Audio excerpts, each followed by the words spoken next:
வவுனியாவில் நேற்றைய தினம் இடம்பெற்ற இலங்கை தமிழரசுக் கட்சியின் மத்திய குழு கூட்டம் பெரும் அமளி துமளியில் முடிவடைந்துள்ளதாக தெரிவிக்கப்படுகின்றது.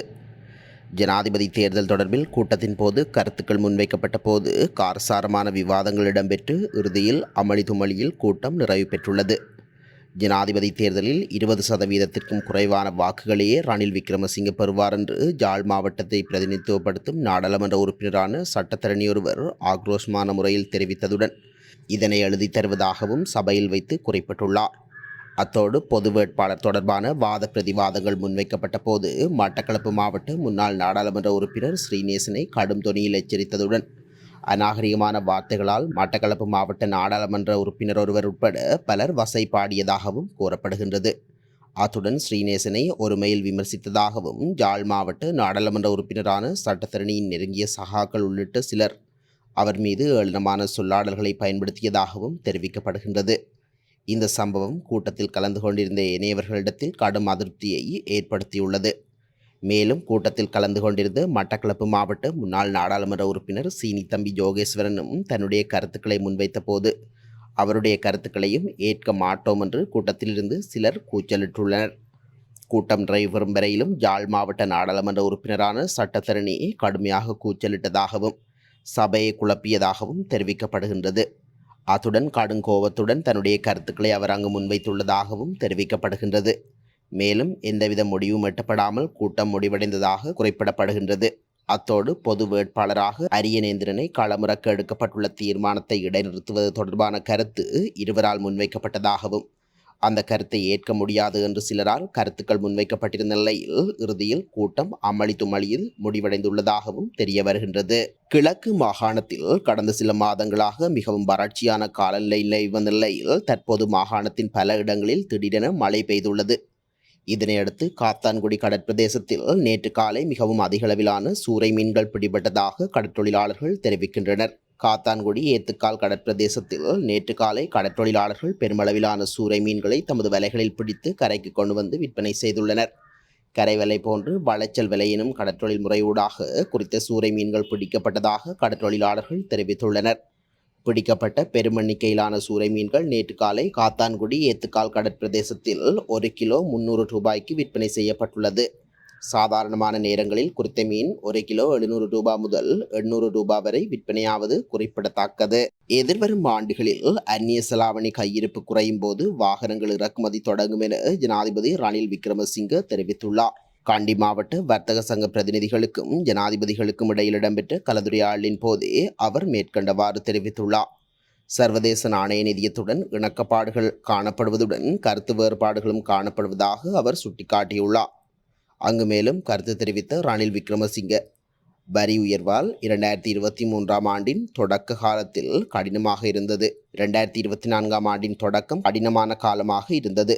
இப்போது பொருளாதாரம் மெல்ல மெல்ல முன்னேறி வருகின்றது. முதன்மை வரவு செலவு வரியை பராமரிக்க முடிந்தது.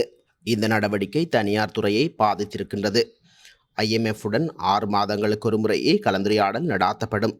இதனூடாக வளர்ச்சி ஏற்படுகின்றது. வரி சிக்கல்களை திருத்த IMF உடனான பேச்சுவார்த்தையை நடாத்தி வருகின்றோம். சர்வதேச நாணய நிதியத்துடன் உடன்பாடு மற்றும் கருத்து வேறுபாடுகளும் உள்ளன. வருமாண்டில் அந்நிய செலாவணி கையிருப்பு குறையும். வாகனங்கள் இறக்குமதி தொடங்கும் போது அது நடக்கும். ஆனால் நமக்கு வாகனங்களின்றி இருக்க முடியாது. வருவாயில் பெரும்பகுதி வரி மூலம் வருகின்றது. அடுத்த ஆண்டு மத்தியில் நல்ல முன்னேற்றம் ஏற்படும் எனவும் அவர் மேலும் தெரிவித்துள்ளார். இந்தியாவிலிருந்து 2வது முறையாக இறக்குமதி செய்யப்படும் 3 கோடி முட்டைகளின் முதல் தொகுதியை இந்த மாதம் நாடு பெறும் என அரச வணிக இதர சட்டப்பூர்வ நிறுவனம் தெரிவித்துள்ளது.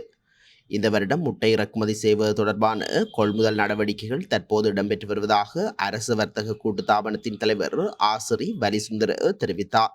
வற்றுள்ளிட்ட அரசாங்க வரிகளை செலுத்தியதன் பின்னர் முட்டைகள் இறக்குமதி செய்யப்படும் மற்றும் முன்னர் போன்று இறக்குமதி செய்யப்படும் முட்டைகள் லங்கா சதோச ஊடாக பொதுமக்களுக்கு விற்பனை செய்ய நடவடிக்கை எடுக்கப்பட்டுள்ளதாகவும் தலைவர் ஆசிரி வலிசுந்தர குறிப்பிட்டுள்ளார். உள்ளூர் சந்தையில் ஒரு முட்டை 50 ரூபாய்க்கு மேல் விற்பனையாகி வருவதால் மீண்டும் முட்டை இறக்குமதி செய்யப்பட்டுள்ளது. இதற்கு அண்மையில் அமைச்சரவை அங்கீகாரம் வழங்கியுள்ளதாக தெரிவித்த அவர் முட்டையின் மூலம் உள்ளூர் முட்டை வியாபாரிகள் வரம்பற்ற லாபம் ஈட்டுவதாகவும் தெரிவித்துள்ளனர். நாகப்பட்டினம் காங்கேசன்துறை இடையிலான பயணிகள் போக்குவரத்து கப்பல் சேவை ஆரம்பிக்கப்பட உள்ள நிலையில் பயண கட்டணம் குறித்த தகவல்கள் வெளியாகியுள்ளது. இந்த கப்பல் சேவை எதிர்வரும் 15ஆம் தேதி உத்தியோகபூர்வமாக சேவையில் ஈடுபட உள்ளது. கடந்த ஆண்டு அக்டோபர் மாதம் 14ஆம் தேதி இந்தியாவின் நாகப்பட்டினம் துறைமுகத்திலிருந்து இலங்கை காங்கேசன்துறைக்கு பயணிகள் கப்பல் போக்குவரத்து ஆரம்பிக்கப்பட்டது. எனினும் போக்குவரத்து சேவை பலமுறை இடைநிறுத்தப்பட்டுள்ளது. அந்த வகையில் இந்தியா நாகப்பட்டினத்தில் இருந்து சிவகங்கை பயணிகள் கப்பலானது வெள்ளோட்டத்திற்காக கடந்த 10ஆம் தேதி 12 மணியளவில் காங்கேசன்துறை துறைமுகத்திற்கு வருகை தந்திருந்தது. இந்த சிவகங்கை கப்பலில் சாதாரண வகுப்பில் 133 இருக்கைகள் அமைக்கப்பட்டுள்ளன. பயணி ஒருவருக்கு 5000 ரூபாய் கட்டணம் வசூலிக்கப்பட உள்ளது. வணிக வகுப்பில் 27 இருக்கைகள் அமைக்கப்பட்டுள்ளன. இதில் பயணிக்க ஒருவருக்கு 7500 ரூபாய் கட்டணம் வசூலிக்கப்பட உள்ளதாக கூறப்பட்டுள்ளது. நாடாளுமன்ற உறுப்பினர் பதவி வழங்கப்பட்டால் மகிழ்ச்சியுடன் ஏற்றுக்கொள்வதாக ஹிருணிகா பிரேமச்சந்திர தெரிவித்துள்ளார். ஐக்கிய மக்கள் சக்தியின் தேசிய பட்டியல் நாடாளுமன்ற உறுப்பினராக கடமையாற்றிய ஹரின் பெர்னாண்டோ நீதிமன்ற உத்தரவின் அடிப்படையில் பதவியை இழந்தார். இதனால் ஏற்பட்டுள்ள வெற்றிடத்திற்காக தாம் நியமிக்கப்பட்டால் அந்த பதவியை மகிழ்ச்சியுடன் ஏற்றுக்கொள்வதாக ஹிருணிகா தெரிவித்துள்ளார். சுமார் 50 லட்சம் ரூபாய் மதிப்புள்ள ஓய்வு பெற்ற பொது சுகாதார பரிசோதகர் ஒருவரின் வெகனார் கார் தீ வைத்து எரிக்கப்பட்டுள்ளதாக தெரிவிக்கப்படுகின்றது. குறித்த சம்பவம் நேற்றிரவு பெலியத்த ஹுடாஹில்ல ஜெயமத்த மாவட்டத்தில் பதிவாகியுள்ளது. சில நாட்களுக்கு முன்பு இந்த காரை அவர் வாங்கியுள்ளதுடன் வீட்டில் நிறுத்தி வைக்கப்பட்டிருந்த நிலையில் தீ விபத்தில் கார் முற்றாக எரிந்து நாசமாகியுள்ளதுடன் வீட்டின் சில பகுதிகளும் எரிந்துள்ளதாக கூறப்படுகின்றது. ஜனாதிபதி ரணில் விக்ரமசிங்கவிடம் நாடாளுமன்ற உறுப்பினர் ரா சாணக்கியன் 60 கோடி ரூபாய் பெற்றுள்ளதாக மட்டக்களப்பு மாவட்ட நாடாளுமன்ற உறுப்பினரும் தமிழீழ விடுதலை இயக்கத்தின் செயலாளர் நாயகமான கோவிந்தன் கருணாகரம் தெரிவித்துள்ளார். மட்டக்களப்பில் உள்ள அவரது அலுவலகத்தில் நேற்று இடம்பெற்ற ஊடகவியலாளர் சந்திப்பில் கலந்து கொண்டு கருத்து தெரிவிக்கும் போதே அவர் இவ்வாறு குறிப்பிட்டுள்ளார்.